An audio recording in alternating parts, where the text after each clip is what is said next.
On today's episode of the Jamaican Cooking Journey, I'll be sharing with you Barbe-Fried chicken, but I'm going to be showing it outside, how you can get your Barbe-Fried done without the oven. But let me pause right here to say special thanks to all the new people, all the welcome back to the ones that were, you know, they went away for a little, and those who are always here, special welcome. Special shout out to my patrons. If you would like to be a part of my Patreon family, click on the link in the description and join us over on Patreon. Post notification, shout out, they go right up there. Now today, I'm going to show you how to make Barbe-Fried chicken without your oven. So, right here I have 4 leg and thighs that I have seasoned. And the way how I season the chicken, it has nothing to do with the video. So, season your chicken how you want. We can season our chicken a zillion ways, you know. Use your seasoning of choice. It doesn't have anything to do with the method. This is a method I want to bring to you. Come home from work, you want, so you have some seasoned chicken. You know, remember you season your chicken all purpose. Remember I showed you in some video gone, or was it a live, how to season your chicken for all purpose seasoning. That means when you take it out, you wanna fry, you want a brown stew, you want a Barbe-Fried, just is all purpose seasoning, and you do what you want to do with it. So my chicken has been seasoned ahead of time, and all I will do right here with my flour, I'm gonna be flouring it. I'm gonna put a little black pepper in my flour, and I don't think I wanna put any salt. So I'm just gonna season my flour with some black pepper. Right, so 4 leg and thighs, they're not huge at all. They're just like small leg and thighs. So I'm gonna be putting my coating on them. Putting on this coating, and I'm gonna leave it to set right there. We'll be double coating this, and I'll show you. So I'm gonna be coating them just like this. I have 4, I'll just do 2, show you how I will be doing it. Okay, remember to make sure your chicken is not dry when you season. You want it to be relatively moist to hold the flour onto it, or the dry mixture onto it. So that's what we are doing, and I'll catch you in the next clip where I'll be preheating my oil for frying.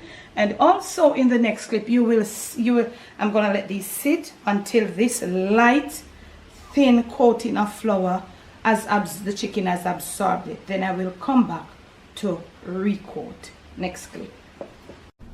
Okay, now fam, we are back, and my oil is being preheated. See my chicken pieces, you literally can see the chicken. So you see how the chicken has absorbed the flour. That is the first coating. Now I'm gonna be coating it back in the same flour.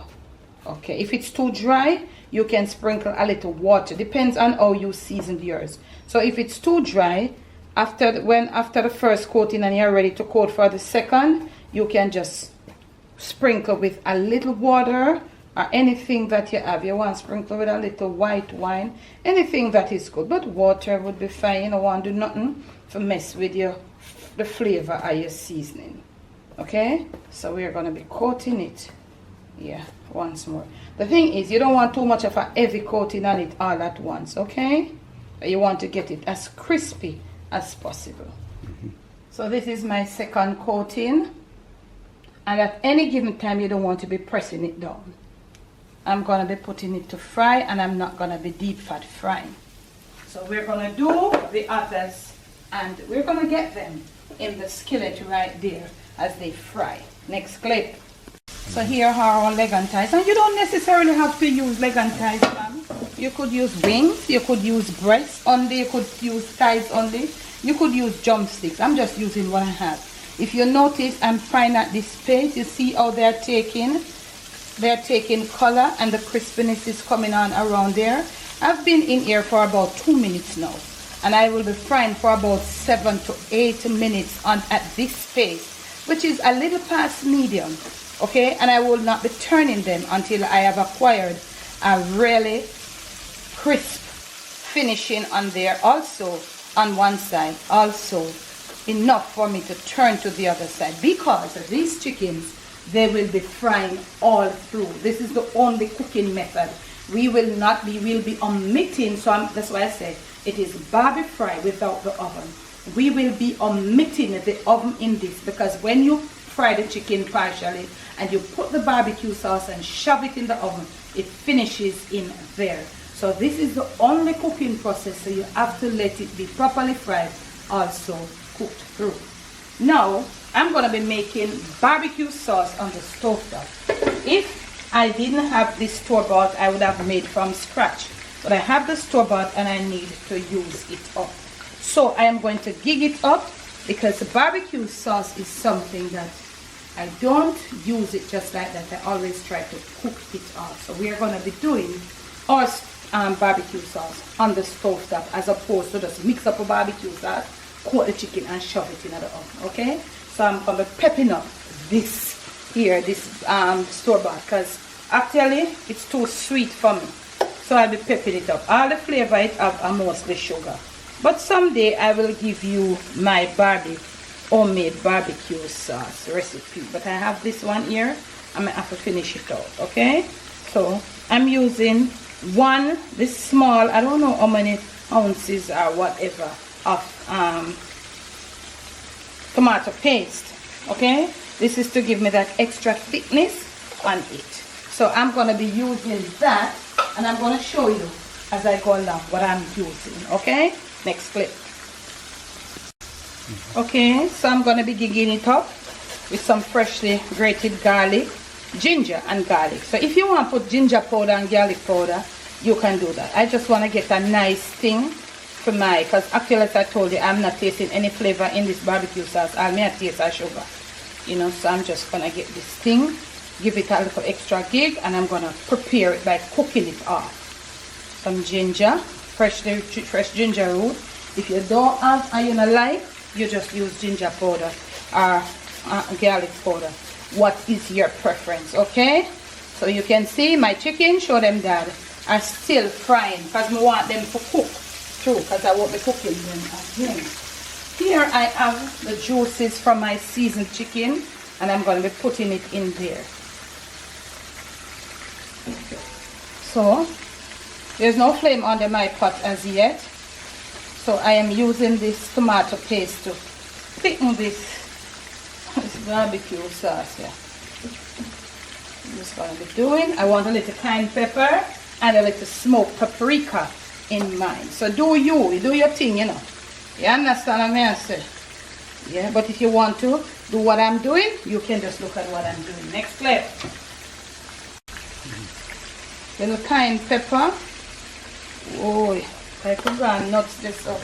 The cayenne pepper. I'm gonna put a little water, probably about 1/8 of a cup of water, and we're gonna get our flame up on it, not too high.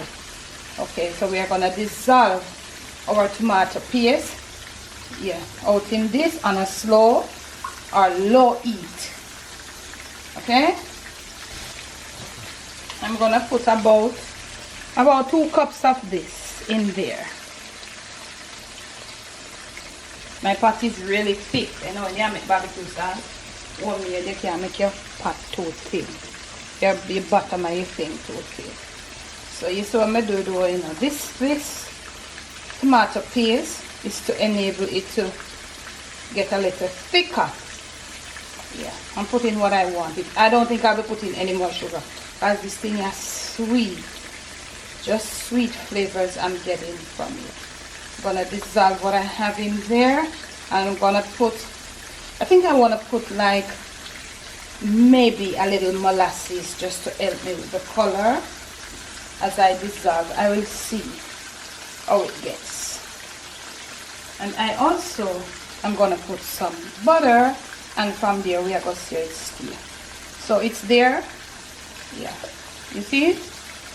Yeah, you can use it as you want, but you can also give it a little darker color. Let's turn our attention to our chicken.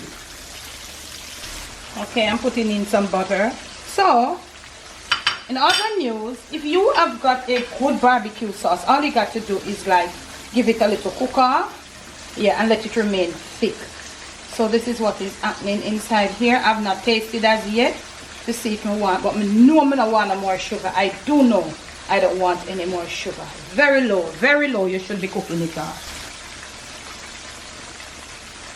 Just like that. Of this blackstrap molasses, not to give it any sweetness, but to give it that little molasses give there. Because when I am making my homemade barbecue sauce, I do put molasses in there.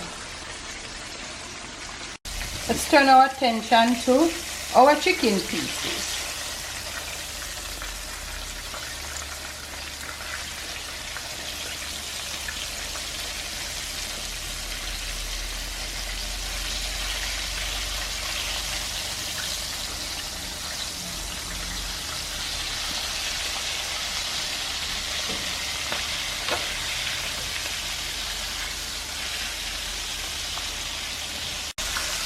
The chickens are fried. It's the time to remove them. How do you know? You're going to be squeezing your chicken. So your chicken cooked. That is how you're going to know that your leg quarters have been cooked. See, I have it in the tongue and I'm squeezing it with all I know. There are no juices dripping out. Even though there are no juices dripping out, you want to put them on a wire rack. Okay? You don't want them getting soggy. You put them on a wire rack and we're going to leave them for probably about a minute, no longer than a minute. Alright, next plate. Maybe a minute or a little less. This is my barbecue sauce. It has been finished and cooled down somewhat. My chicken is hot and I'm gonna start to lathering it in my barbecue sauce. Do it the way how you want to do it. Okay? Do it the way you wanna brush it on, you wanna do what you do on it. Do what you wanna do because it's crispy now, it's hot. And now is the time to put on the barbecue sauce. Because it's not going in the oven and eat. We're going to eat barbecue chicken and Barbe-Fried chicken now, you know. So we are putting it on. Lather it the way you want. Use what you want to use, what suits you best. Yeah. So the bottom is lathered. Because you see I put it on the bottom. This is it. Okay, let me put it right here so you can see. You have seen what I done. So the other 3 patients, I'm done no sir, the next treatment, next clip. Here you have it cooking, fam. Your barbecue chicken, no Barbe-Fried chicken, no oven. So you just, I'm garnishing it with a little sesame seeds. You can do what you feel for doing it right now. I just see so I don't want to garnish this one to some teeth, you know. Yeah, so you see that if you're strapped for time, you come in and you can make your barbecue sauce ahead of time, reheat it and just put it on your chicken. From my kitchen to yours, from my Jamaican kitchen to your family table, to your palate, and most of all to your stomach. It is Barbe-Fried chicken done on your stovetop only. The rest of the sauce that is left, you know, some people, no matter what you do with them, you know, them want gravy, you know, that them want gravy with the extra gravy. You can thin out some with it like a little cooking wine, you know, and you just use a little cooking wine to thin it up. You know, serve that sauce so thick. It's just supposed to be on the chicken, okay? So, and the rest, you scrape it, label it, and you freeze it. It's okay. The chickens that were dipped in there were cooked chicken. Label it, freeze it. Months. Thaw, reheat, and use. Thanks for watching.